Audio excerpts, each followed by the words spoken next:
Today on the program, in the 1930s, a skyscraper was rotated 90 degrees while everyone kept working inside. That's my announcer from the past. In 1929, the India Bell Telephone Company purchased the Central Union Telephone Company, along with its 8-story headquarters in downtown Evansville, Indiana, as part of a plan to majorly expand its footprint in the area. First, it considered demolishing the Central Union Telephone Building, which housed its administrative offices and telephone switchboards, but architect Kurt Vonnegut Sr., the father of author Kurt Vonnegut Jr., had a different idea. Rather than raise the building and start from scratch, they could move it across the lot, 52 feet sideways, followed by a 90-degree turn, and expand from there.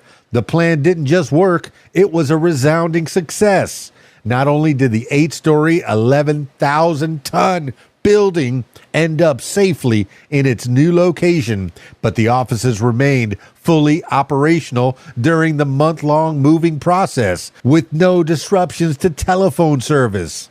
What? The move was an impressive feat of engineering. The building's support columns were lifted from their cast iron bases at the foundation, and each was put on a temporary steel support. The elevator shaft was modified to keep the car from going into the now non-existent basement. 18 manually operated jacks moved the supports along a series of rollers 3/8 of an inch at a time, and the building traveled roughly 15 inches per hour.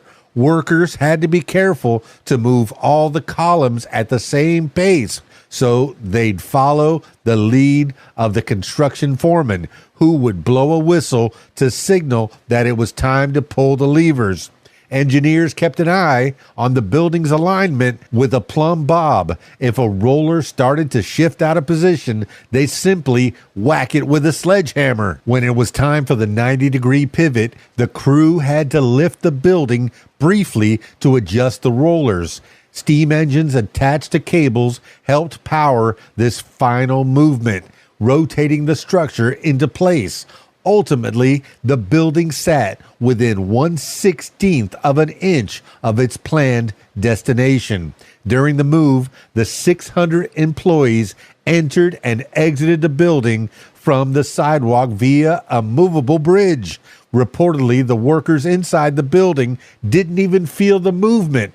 The project made way for a 7-story limestone Art Deco building completed in 1932 and now on the National Register of Historic Places.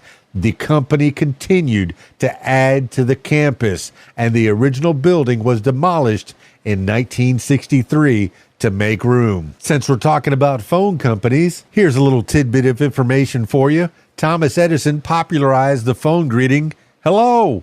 The word hello wasn't always the standard telephone greeting it is today. In the early days of telecommunication, it was Thomas Edison's preferred way to answer the phone, which helped popularize it for widespread use. But Alexander Graham Bell, the inventor of the telephone, preferred to answer the phone with the more nautical ahoy. The hello greeting clearly won out, although Bell's preference lives on as a running joke on The Simpsons. Pretty amazing feat of human engineering and ingenuity. What do you think about that? Stick around for more. It's KeysDAN, RadioWhat.com, DJLittleRock.com. Peace. I'm out of here.